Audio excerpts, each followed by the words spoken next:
Saludos queridos amigos y amigas en este su canal Geo, Ríos y Medio Ambiente, en el cual hemos separado un espacio dedicado al territorio y a la población de Palestina, entendiendo que la tierra en la que habitamos no puede existir mientras se mantenga el genocidio entre nosotros.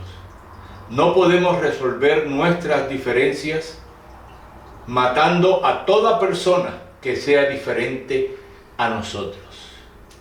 Y ese es el principio fundamental del genocidio. Como no son como yo, como no son iguales a mí, debo eliminarlos, debo matarlos. Y esa es la principal denuncia que nosotros hacemos contra el sionismo judío, que no puede concebirse a sí mismo si no es matando a los palestinos. En México, el día 6 de septiembre del 2025, el puertorriqueño René Pérez, conocido como Residente en la calle 13, logró reunir en un concierto gratuito en la Ciudad de México a 180,000 personas. En esta ocasión, México entero se enteró que Palestina existe. Por mucho tiempo, diferentes medios de comunicación mantenían el silencio. Y al día de hoy sabemos que los sionistas, dueños de medios de comunicación o de gran influencia o banqueros, están haciendo todo lo posible porque se borren todas las grabaciones de ese concierto. La censura está tratando de imponerse en México, una censura contra la vida del pueblo palestino. Quiero que mi editor ponga un breve por ciento de ese concierto para que veamos la grandeza y la fuerza y la entereza de ese grupo que, sin miedo a perder dinero, contratos, se rehúsa a ser cómplice del genocidio que está llevándose a cabo en Medio Oriente. Primero quiero presentarlos a los chicos. Di tu nombre. Ella está aprendiendo español.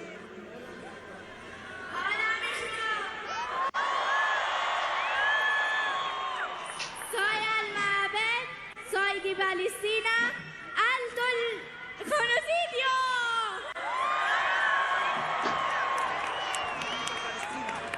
¡Viva Palestina! ¡Palestina حرة!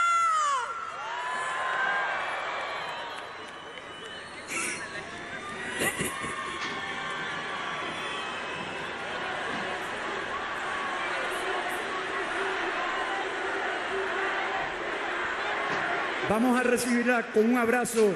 Palestina libre, Palestina libre, Palestina libre. Palestina libre, Palestina libre, Palestina libre, Palestina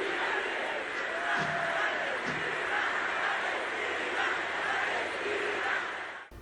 Y me refiero al Medio Oriente porque Palestina no surge de la nada. Tiene una historia de casi 3.500 años, 4.000 años a partir de este momento. Tuvo varios nombres, fue invadida, al igual que los hebreos, por diferentes imperios, los asirios, Babilonia, los persas, los griegos, los romanos, todos estos grandes imperios de la antigüedad, menos el chino, todos esos grandes imperios pasaron por esa tierra. Y en algunos momentos, las clases pudientes, las clases altas, lograban dispersarse, migrar o acomodarse con los señores que acababan de conquistar la tierra. Pero el pueblo palestino permanecía en sus zonas rurales. El origen del término viene muy paralelo al hebreo.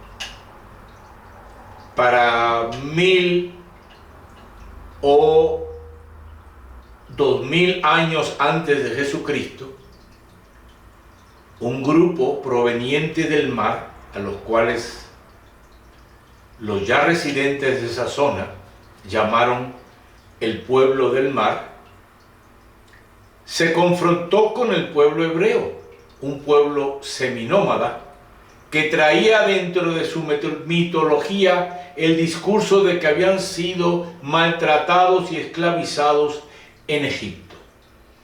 Cada uno de estos pueblos se encontró con el de Canaán.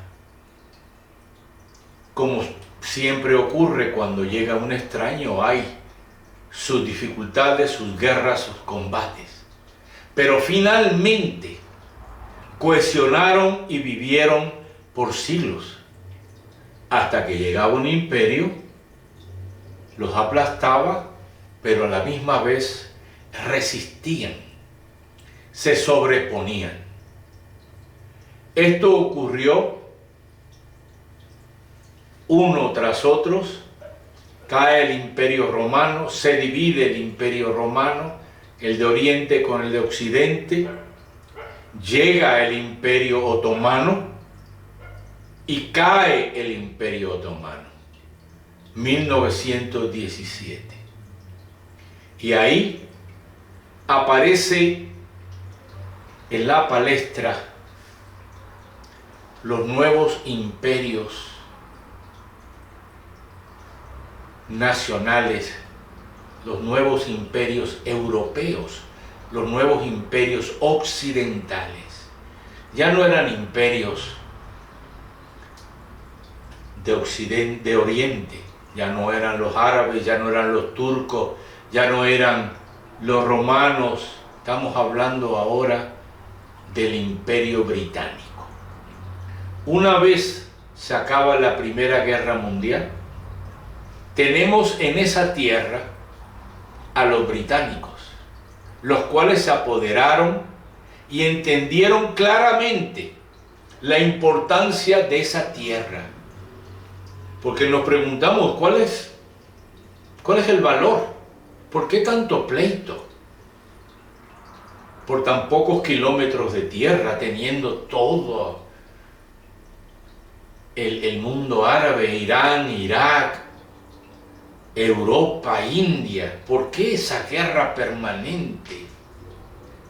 Y no es hasta que vemos el mapa del Medio Oriente y nos damos cuenta que la zona de Palestina, como le llamaron los mismos árabes, y que anteriormente era la tierra de los filisteos, que fue el nombre que le puso el emperador romano después que reprimió en el año 135, tierra siria de Palestina. Los árabes retoman ese nombre y le ponen a la zona conocida como el Levante, la parte mediterránea, Siria, Jordania, lo que es conocido ahora como Israel y parte de Egipto. Y ese sector absorbe o aparece en la historia como de gran valor. Si ustedes observan el mapa, el mapa de Medio Oriente, pueden observar que Palestina se encuentra en ese punto medio que sería la cerradura de una puerta, y en la parte superior tiene acceso a Europa, hasta España, y en la parte poniente de esa zona tiene el mar Mediterráneo, y en la parte poniente tiene a todo el mundo árabe, y en la parte sur África, Egipto. Eso ha hecho que al día de hoy se sigan matando y sigan matando a los palestinos. Pero ¿quiénes dieron pie a esta matazón? Porque por siglos, por milenios, eran imperios extraños, lejanos a ese lugar, los que invadían esa zona. Pero la guerra entre hermanos comenzó a darse a partir del 1920, cuando llegaron los británicos, cuando llegaron con el tenedor y el cuchillo buscando petróleo, después de la Primera Guerra Mundial, buscando el control de Medio Oriente, prometiendo cosas que jamás cumplieron. Y en ese proceso del 1920, los británicos hicieron alianzas con un movimiento subterráneo que estaba surgiendo en Europa, sobre todo en la región alemana, los sionistas, brazo armado de los nazis. Porque si creemos que los nazis eran exclusivamente los alemanes, estamos equivocados. En Estados Unidos, en ese mismo periodo de tiempo, se ahorcaban, se quemaban o se mataban a toda aquella persona que se casaba con otra que no tuviera el mismo color de la piel. Me rehúso a utilizar el término raza, pero así es como lo denominaban. Y surgió un gran movimiento eugenésico para mejorar la raza. Y estaba prohibido por ley que dos personas que no fueran de la misma raza se pudieran casar. Eso en Estados Unidos. Igual el movimiento nacionalista irracional convivía en Gran Bretaña. Es muy sencillo, porque el concepto nacional, cuando viene acompañado de la banca, cuando viene acompañado del sector pudiente, coinciden en el proyecto de país. Y así el concepto sionista recibió la mano del Imperio Británico para asentarse en lo que hoy es Palestina. Fueron mudándose, fueron llegando, comprando tierras antes de invadirlas. Primero las compraban, y ese flujo migratorio de golpe produjo fuertes contradicciones con el pueblo palestino que ya vivía ahí.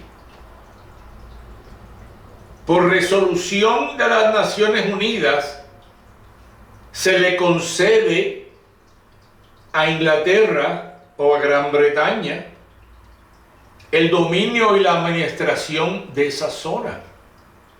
En el 1948 se reconoce a se reconoce a Israel como el Estado israelita o judío. Condición que todavía no se le había concedido a Palestina. Tardaron muchas décadas antes de que se le reconociera a Palestina su derecho a ser un Estado. Hubo que luchar, hubo que pelear. Y la prensa moderna y la educación moderna esa que se encubre con el constructivismo ideológico, logró erradicar a la figura de Yasir Arafat. Hombre líder, héroe para muchos palestinos, terrorista para los judíos y los sionistas. Pero en el 1993, gracias a la Organización para la Liberación de Palestina que él presidió y que él organizó, el gobierno de Estados Unidos, bajo la presidencia de Clinton, reconocen al gobierno palestino y firman un acuerdo para que Palestina tuviera o se le reconociera la Autoridad Nacional Palestina, que es un gobierno autónomo, mientras Israel tenía ya un Estado con todas las formas de un Estado. A Palestina se le reconocía como un territorio autónomo. Gracias a esas negociaciones y al conceder o reconocer el Estado de Israel, se le otorga el Premio Nobel de la Paz a Yasir Arafat y a Isaac Rabin. Pero cuando la perra es brava, hasta los de la casa muerte. Y el primer ministro, Isaac Rabin, fue asesinado por mano de un judío extremista en el 1995. Yasser Arafat, aunque lo niegan, fue asesinado, envenenado por el Mossad en el 2004.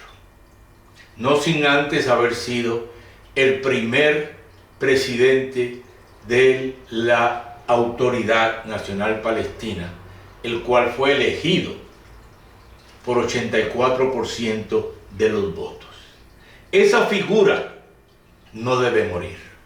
Esa figura no debe desaparecer, porque representa la lucha permanente del pueblo palestino. Hoy hay una flotilla que está siendo encarcelada, arrinconada. Las personas que estaban navegando en esos barcos, la flotilla global Sumud, están siendo arrestados en Israel, lo cual nosotros denunciamos. Y quiero dejar claro que la palabra Sumud no quiere decir resilienciar, ajustarse o resignarse o adaptarse. No.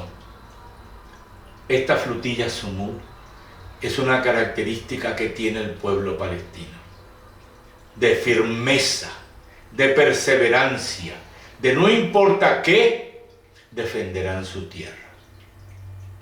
Y hoy les invito a que junto con este puertorriqueño sigamos exigiendo a una Palestina libre, a un pueblo libre, y que se condene y se ajusticie a estos genocidas, a estos sionistas, que la única manera que pueden ver su Estado fluir es asesinando a niños, mujeres y palestinos que llevan siglos en su tierra. Gracias por estar con nosotros.